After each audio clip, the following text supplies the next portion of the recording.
So when you look up suicide, and I've been criticized time and time again for my non-conventional wisdom, for my disagreement. Okay, one of the main justifications for forced medication, psychiatric medication, the mental health budget, and so on, is the threats to society, the threat to oneself and to society. If you look up the cause of suicide, which I found very disconcerting when I have in the past, to find that their claim is that mental illness is the leading cause of suicide. I was like, what?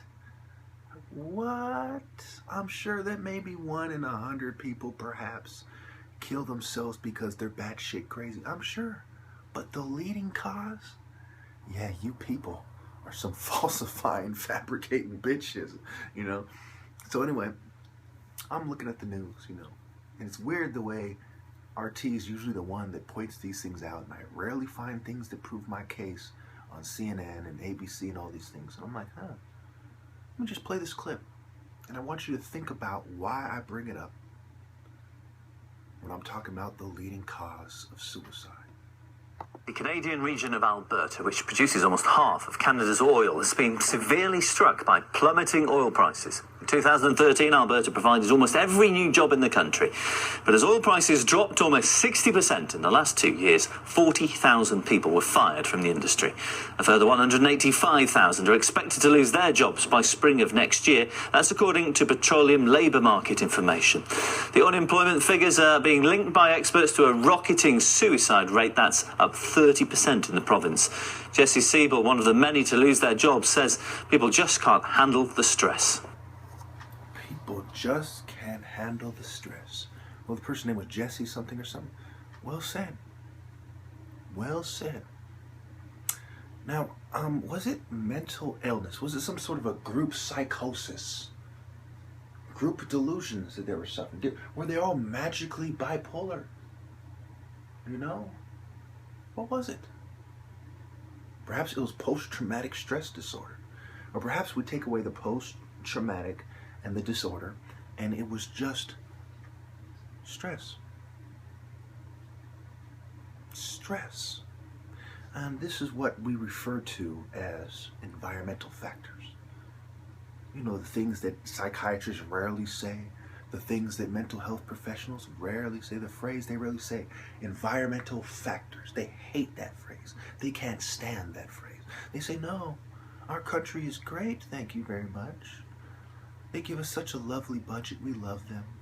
Because of this lovely country, we have yachts and we drive Mercedes and we have $2 million homes and we send our kids to college without worrying about student loans because we have the money in our pockets. Our country's lovely. Perhaps you can't hack it because you're genetically inferior. You have a genetic abnormality, which is the same thing. But our country's lovely. They can do no harm. You need to assimilate to this lovely culture.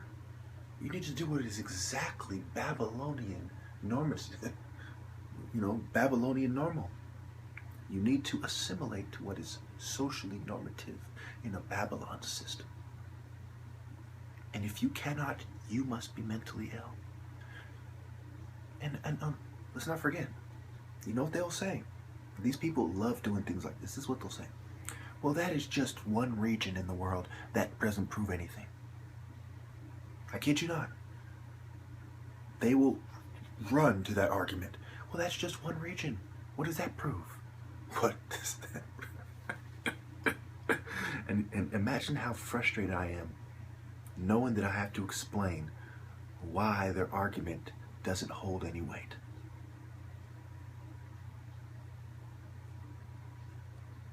Okay? Need I discuss poverty? Need I discuss how black people are disproportionately poor in America? And they have disproportionately labeled as having schizophrenia and other mental illness? Okay? I'll make 2 assertions.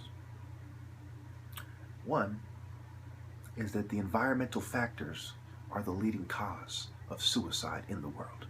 Number two, that perceived mental illness is a result of environmental factors, or are a result of environmental factors.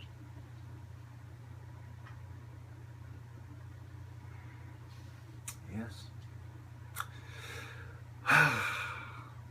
I do believe this is what Democrats call blaming the victim. I mean, mental health are the kings of blaming the victim. It is a scientific tactic, a pseudoscientific tactic, rather, of blaming the victim.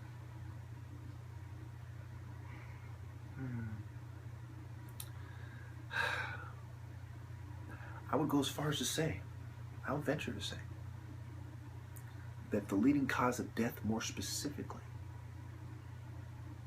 is a lack of inner peace and inner happiness, which is a consequence of systematic evil, indifference, selfishness, and materialism.